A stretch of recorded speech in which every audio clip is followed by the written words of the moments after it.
Hey guys, welcome back to my channel. So today I went ahead and used this little palette that I got in my Ipsy bag. It's from Makiage, I think that's how you say it. It's super shiny, so it's going to reflect absolutely everything. So this is what the inside of the little palette looks like. It's just a little quad. I got it, like I said, in my Ipsy bag. So I got the Boss Squad one. There's multiple. I got on their website and looked and they have multiple different ones. I really wish I would have got like the warm tone one, but yeah, it's okay. I got like pretty much the purple one. When I did go ahead and look it up online, it is showing that these palettes are $36 a piece. Personally, I don't think I would ever spend $36 on just a quad, especially if like the shimmers aren't like super sparkly. Yeah, I've never spent that much on a 4-pan eyeshadow palette, but again, I got this in my Ipsy bag, so it's always fun to have Ipsy because you get to try things that you probably would have never tried before. I did go ahead and do my daughter's Halloween photos last night, so I'll see if I can like insert a couple here so you can see them because they turned out really cute. I was stressing out because she was not cooperating. It is so much fun taking kids pictures. Other than that, I'm gonna go ahead and just jump right in this video.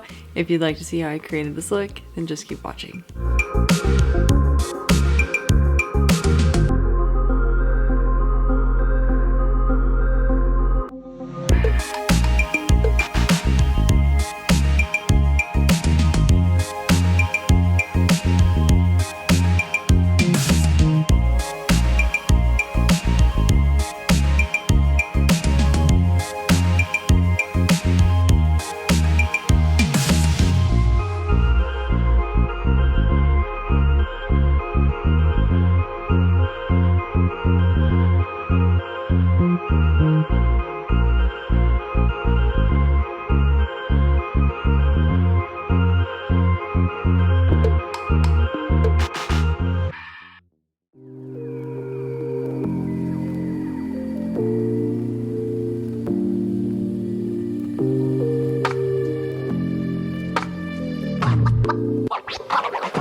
Alrighty, so that was it. I'm not like overly impressed with this little eyeshadow palette. I feel like I could have created this look with multiple palettes that I have. There wasn't anything that really stood out too much to me, and I really hate, like, you know, giving my opinion when it's not a good opinion. Like, I hate doing that, but at the same time, yeah, I probably won't ever purchase any of these palettes just because the price point is really expensive, and yeah, it's just not for me. Don't come for me if you like them. If you enjoyed the video, be sure to like and subscribe so that you can see future videos I'll be posting multiple times a week here on my channel. At least 2 to 3, I try. I can't think today, so I'm gonna go ahead and get out of here. I really hope I didn't have lipstick on my teeth that whole time, but yeah. Thanks for watching. I'll see you guys in the next one.